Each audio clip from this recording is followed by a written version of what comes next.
Welcome! In this session, we'll be exploring LeetCode problem number 349, intersection of two arrays. This problem is a great way to practice working with arrays and understanding how to manipulate data efficiently. Let's dive in and see how we can solve it step by step. In this problem, you are tasked with finding the intersection of two integer arrays, nums1 and nums2.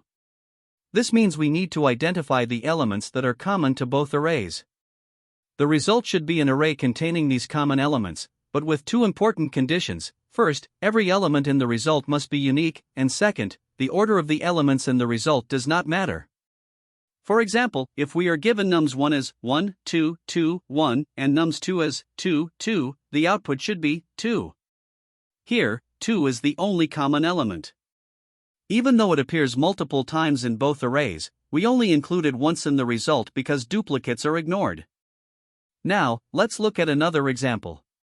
Suppose nums1 is 4, 9, 5, and nums2 is 9, 4, 9, 8, 4. The numbers 9 and 4 are present in both arrays, so the result will include these two elements. Since the order of the output doesn't matter, both 9, 4, and 4, 9 are valid results. This demonstrates that we're only concerned with identifying the unique common elements, not how they are arranged in the final array. This flexibility in order can simplify the implementation.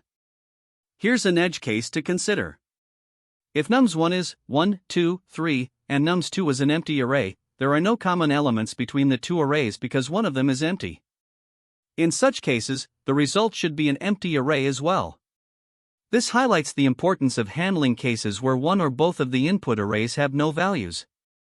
Additionally, it's worth noting that this behavior aligns with the constraints of the problem, ensuring correctness even in less typical scenarios.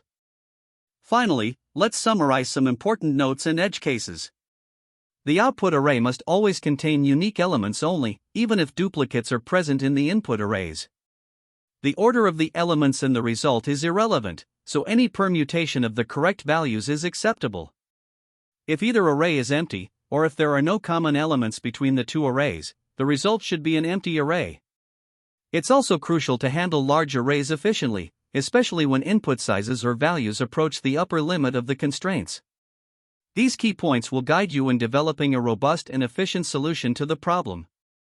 To solve LeetCode problem number 349, the goal is to find the unique elements that exist in both input arrays, nums1 and nums2, while maintaining efficiency and ensuring the result contains no duplicates.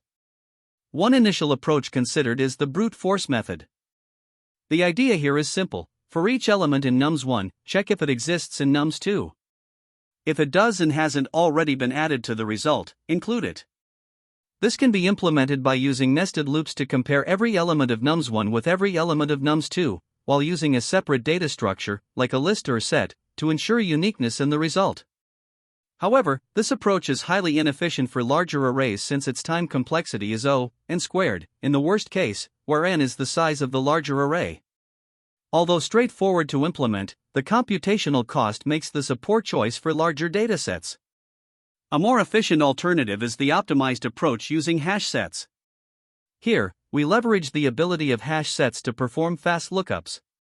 By converting both arrays into sets, we can eliminate duplicates right from the start. Then, finding the intersection of these sets becomes very efficient, using either the set intersection method or the AND operator in Python. The time complexity for this approach is n plus m, where n and m are the sizes of nums1 and nums2, as set conversion and intersection are linear operations.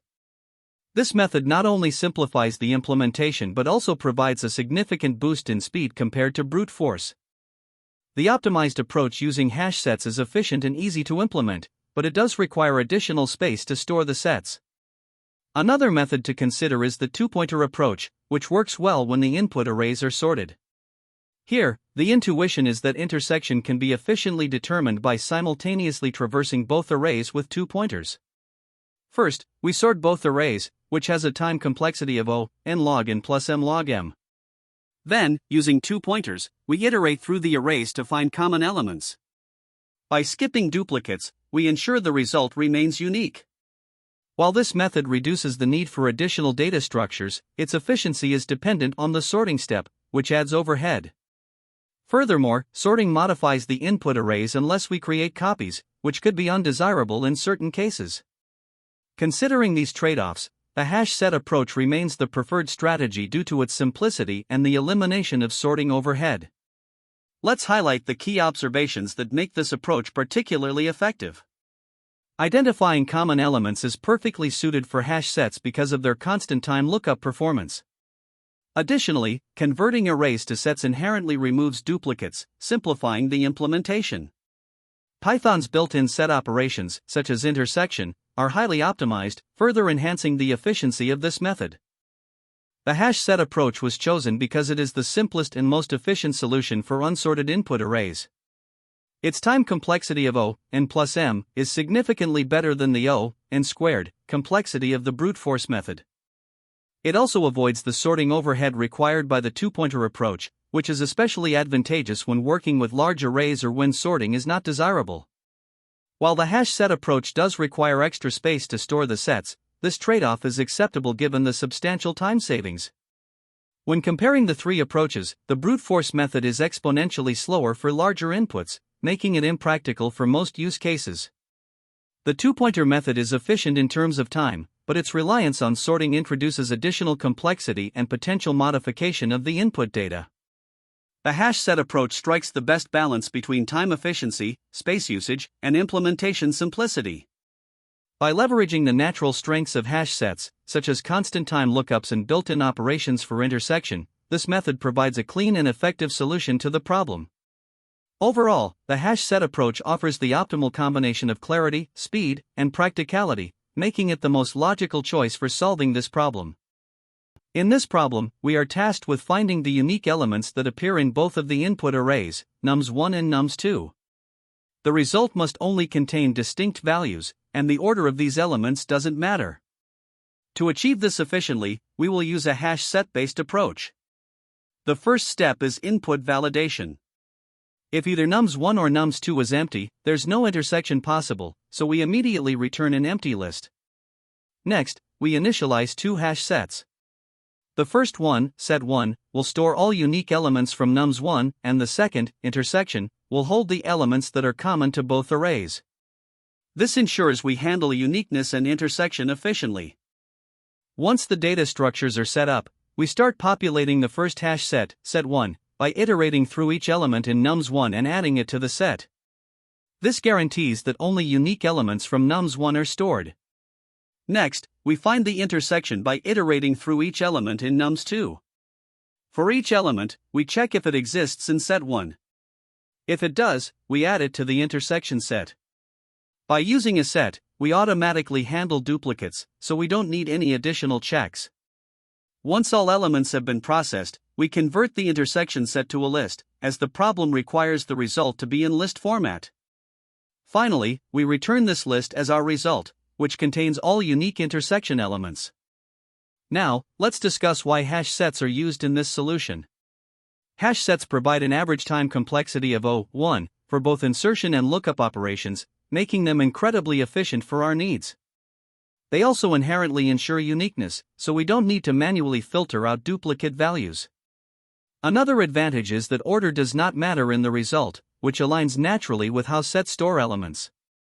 It's important to keep edge cases in mind as well. For instance, if either array is empty, the result is an empty list. If there are no common elements between the arrays, the result will also be empty. And if one array is entirely contained within the other, the result will include all unique elements from the smaller array. The two main data structures used in this solution are hash sets. The first hash set, set1, stores unique elements from nums1 and allows for O(1) membership checks. This makes it ideal for quickly determining whether elements in nums2 are also in nums1. The second hash set, intersection, holds the common elements between nums1 and nums2. This set automatically ensures that the result contains only unique elements, avoiding any need for duplicate handling. For complexity analysis, the time complexity is O(n plus m), where n is the size of nums1 and m is the size of nums2. This is because adding all elements of nums1 to set1 takes O(n), and checking membership for all elements of nums2 takes O(m). The space complexity is O, n plus min, n and m, since set 1 requires O, n, space and the intersection set requires up to O, min, n and m, space in the worst case. Combining the space complexities of the two hash sets, the total space complexity is O, n plus min, n and m. This is because set 1 stores up to n unique elements from nums1, and the intersection set stores up to min, n, m elements, which is the maximum possible size of the intersection. Now let's take a look at the code implementation. The function starts by creating a hash set from nums1. Then, an empty hash set is initialized to store the intersection. The function iterates through nums2, adding elements to the intersection set if they exist in set 1. Lastly, the intersection set is converted to a list and returned. This implementation ensures that the solution is both time efficient and space efficient. Let's walk through an example to understand how this solution works. Suppose nums1 is 1, 2, 2, 1, and nums2 is 2, 2. First, we initialize set 1 with the unique elements of nums1, resulting in set 1 equals 1, 2. Next, we create an empty intersection set. As we iterate through nums2, we encounter the number 2, which exists in set 1, so we add it to the intersection set. When we encounter 2 again, it's already in the intersection set, so we skip it. At the end of the iteration, the intersection set contains 2. Converting this to a list gives us 2, which is the final result. This example highlights how the use of hash sets ensures efficient operations and handles duplicates seamlessly. When solving this problem, always consider edge cases to ensure your solution is robust. For example, handle scenarios where one or both input arrays are empty, as the result should then be an empty list. Also, account for cases where there are no intersections between the arrays, or where one array is entirely contained within the other. By addressing these edge cases, you can ensure your implementation works correctly across all possible inputs. This Python implementation solves LeetCode problem number 349, intersection of two arrays, using a hash set-based approach for efficiency. Here's a detailed explanation. 1. Initialization. The method intersection takes two arguments, nums1 and nums2, representing the two input arrays. These arrays may contain duplicates, but the task requires the result to only include unique values present in both arrays. 2. Conversion to sets. The first operation is converting both arrays into sets using set, nums1, and set, nums2. This step removes duplicates within each array and allows us to leverage efficient set operations. The variables set1 and set2 now represent the unique elements of the two input arrays. 3. Set intersection. The next step computes the intersection of the two sets using the AND operator, which is equivalent to the set method intersection. This operation identifies the common elements present in both sets while ensuring uniqueness. The result is stored in the result variable as a set. For conversion to list, since the problem specifies the output format as a list, the result is converted back to a list using list result. This ensures the output adheres to the required format. 5. Return the result. Finally, the list of unique intersection elements is returned as the output. Why this approach? Using sets ensures that all operations, conversion, intersection, are efficient. The time complexity of the set operations is O, n plus m, where n and m are the lengths of nums1 and nums2, respectively. This is more optimal than brute force approaches that might involve nested loops with O, n asterisk m, complexity. Edge case is handled. If either nums1 or nums2 is empty, the resulting intersection will correctly be an empty list. If there are no common elements between the two arrays, the intersection will also be an empty list.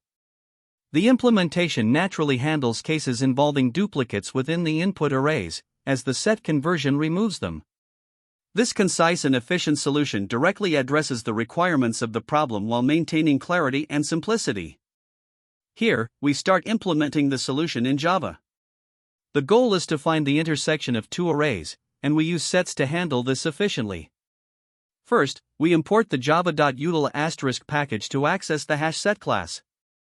Inside the intersection method, we begin by creating a hash set called set1 to store unique elements from the first array, nums1. Using a simple for loop, we iterate through each element in nums1 and add it to set1. This ensures that all duplicates are removed. Next, we create another hash set, set2, and populate it with the elements of the second array, nums2, using the same approach. Now we have two sets, each containing only the unique elements from the corresponding arrays. The next step is to find the common elements between these two sets. To do this, we call retaiNall, a method that modifies set1 by keeping only the elements that are also present in set2. This operation gives us the intersection of the two arrays as a set. After obtaining the intersection as a set, we need to convert it into an array, as the method requires an integer array as the return type. First, we create an array named result with a size equal to the number of elements in set1. Then, we use a for loop to iterate through each element in set1. For each element, we assign it to the next available position in the result array, incrementing the index variable as we go. Once all the elements are added, we return the result array.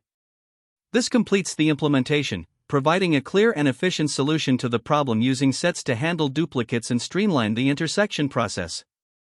In this problem, we need to determine the intersection of two arrays.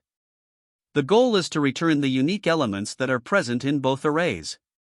Importantly, the result should not contain any duplicate values, and the order of the output elements does not matter.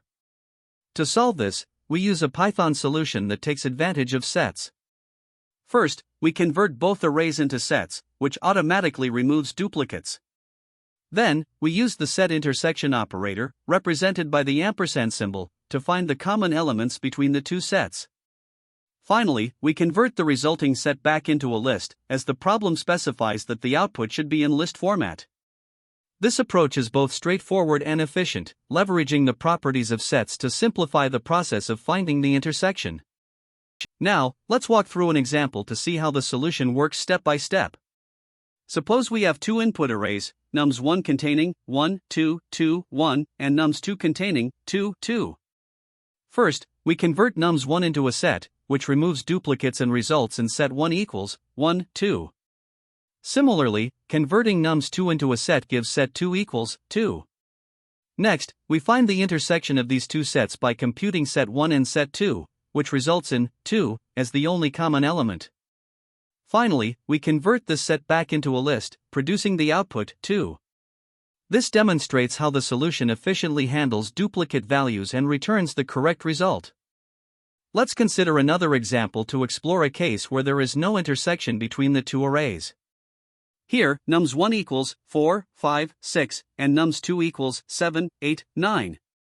First, we convert nums1 into a set, resulting in set1 equals 4, 5, 6, and nums2 into a set, giving set2 equals 7, 8, 9.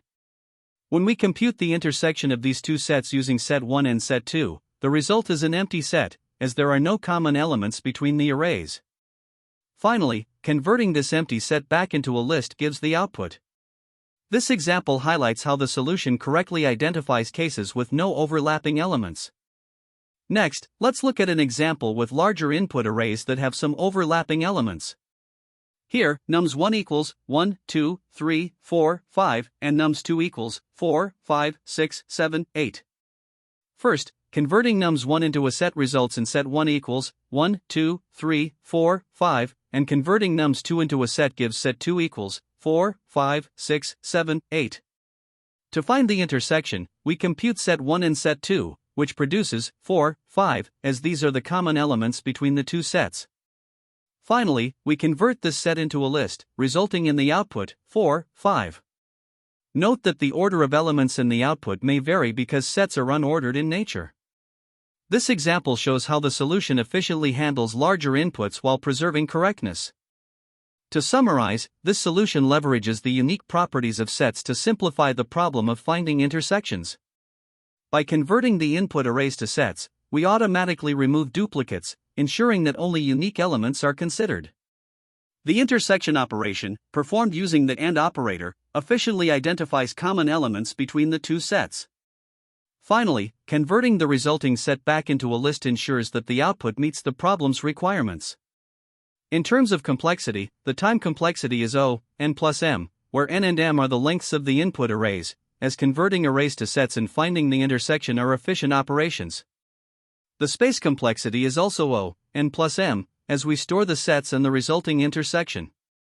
Overall, this approach is optimal and handles a wide range of inputs effectively, from arrays with duplicates to those with no overlap. To analyze the time complexity of the solution, we break it down into three main steps. First, we convert both input arrays into sets. Converting nums1 into set1 involves iterating through all elements in nums1, which requires O and 1 time, wherein 1 is the length of nums1. Similarly, converting nums2 into set2 takes O and 2 time, wherein 2 is the length of nums2. Next, we calculate the intersection of the two sets using the set1 and set2 operation. This process involves iterating over the smaller set and checking for membership in the larger set. On average, this operation runs in O, min, S1, S2, where S1 and S2 represent the sizes of set1 and set2. In the worst case, where all elements of the smaller set must be checked, the complexity becomes O, S1 plus S2. Finally, we convert the resulting intersection set into a list, which takes O, k, time, where k is the size of the intersection. These steps give us a clear breakdown of the time complexities for each part of the solution. When we combine these steps, the overall time complexity can be summarized as follows. In the best and average cases, the complexity is O, n1 plus n2 plus min, s1, s2, accounting for the set conversions and the intersection operation. In the worst case, where we end up needing to iterate through both sets entirely, the complexity becomes O, n1 plus n2 plus s1 plus s2. This simplifies to O, n1 plus n2, because the sizes of the sets are bounded by the lengths of the original arrays. Now, let's consider the space complexity. The solution requires additional space for storing three sets, set 1, set 2, and the result set. The space required for set 1 is O, S1, where S1 is the number of unique elements in nums1. Similarly, set 2 requires O, S2, space, where S2 is the number of unique elements in nums2. The result set, which stores the intersection, requires O, k, space, where k is the size of the intersection. Additionally, converting the result set into a list adds another O, k, space requirement. Summing up these contributions, the total space complexity is O, S1 plus S2 plus k. When comparing this solution to a brute force approach, the efficiency gains become clear. A naive solution would involve iterating through nums1 and, for each element, checking if it exists in nums2. This results in a time complexity of O, n1 asterisk n2, which is significantly worse than the optimized set-based approach. By utilizing sets, we reduce the time complexity to O, n1 plus n2, in the worst case and O, n1 plus n2 plus min, s1, s2, in the average or best case. This approach is far more efficient, especially for larger input sizes or arrays with many duplicates. To further confirm the efficiency, we can analyze the big O mathematically. The set conversion step, which takes O, n1 plus n2, dominates the intersection step, which is O, min, s1, s2, and the list conversion step, which is O, k. Hence, the overall time complexity simplifies to O, n1 plus n2. For space complexity, the sets are bounded by the number of unique elements in the input arrays, leading to O, s1 plus s2 plus k. These calculations hold consistently across all cases, demonstrating the robustness of the optimized approach. One of the most common mistakes in solving this problem is not handling duplicates properly. The problem specifically requires the intersection to contain only unique values, so it's important to use a data structure like a set to automatically eliminate duplicates. For example, if you simply collect all common elements without filtering out duplicates, your result will be incorrect. Another frequent mistake is assuming that the input arrays are sorted. While some solutions take advantage of sorted arrays for efficiency, you should never rely on this assumption unless it's explicitly stated in the problem. Additionally, using a brute force approach, like comparing every element of one array to every element of the other, results in a time complexity of O, n superscript 2, which is highly inefficient for large arrays. It's also crucial to consider edge cases, such as empty arrays or no common elements. Ignoring these can lead to runtime errors or incorrect outputs. Finally, misunderstanding the constraints, such as assuming the arrays only contain positive integers or small numbers, can cause issues. Always check if the inputs might include negative numbers or large ranges, and adjust your algorithm accordingly. Now, let's highlight some key strategies for interviews. Using a hash set is one of the most effective techniques for solving intersection problems, as it demonstrates a solid understanding of hash-based data structures. Another popular method is the sorted approach, which involves sorting both arrays and using two pointers to find common elements. This reduces memory usage but introduces an n log n time complexity due to the sorting step. It's important to understand and communicate the trade-offs between time and space complexity when using this method. During an interview, always ask about edge cases and clarify requirements, such as how to handle empty arrays or duplicate values in the input. This shows thoroughness and attention to detail. Additionally, if you start with a brute force solution, make sure to explain how you can optimize it. This progression demonstrates your ability to analyze and improve your approach, which is a key skill interviewers look for. This type of problem is closely related to others on LeetCode. For example, LeetCode 350, intersection of two arrays 2, is a variation that asks you to return all intersecting elements, including duplicates. Another related problem is LeetCode 242, valid anagram, which also involves hash sets or hash maps and focuses on efficient string or array manipulations. LeetCode 128, longest consecutive sequence, is another great example of using hash sets to solve array problems efficiently. Lastly, LeetCode 1-2-sum is a classic hash map problem that emphasizes quick lookups and efficient searching. Beyond related problems, there are alternative approaches to solving the intersection problem. The hash set approach, for instance, involves storing elements from one array in a set and checking the other array for membership. This method is straightforward and efficient, with a time complexity of n plus m and a space complexity of n in the worst case. While it's simple and works well for unsorted arrays, the downside is that it requires extra memory. Another technique is the two-pointer approach, which is applicable when the arrays are sorted. By using two pointers, you can find the intersection in linear time relative to the size of the arrays, but this approach requires sorting the arrays first, which introduces an n log n overhead. The advantage is that it's memory efficient, requiring only 1 extra space, but it's not suitable for unsorted arrays unless you pre-process them. Lastly, there's the binary search approach, which is especially useful when one array is significantly smaller than the other. In this method, you iterate through the smaller array and use binary search on the larger, sorted array to check for intersections. This has a complexity of k log n, where k is the size of the smaller array, but it shares the drawback of requiring sorting beforehand. While binary search can be powerful, its implementation is more complex and may not always be the most practical choice depending on the input constraints. Thank you for joining today's session. We reviewed how to solve intersection of two arrays using efficient algorithms. Remember to practice similar problems to strengthen your skills. Don't forget to like, subscribe, and share with others who might find this helpful. See you in the next session. That's the end of this tutorial. I hope you found this explanation helpful for understanding the solution to this LeetCode problem. If you enjoyed this content, please consider subscribing to the channel for more coding tutorials and solutions. Feel free to leave a like if this video helped you, and don't hesitate to comment with any questions you might have. Thanks for watching, and happy coding!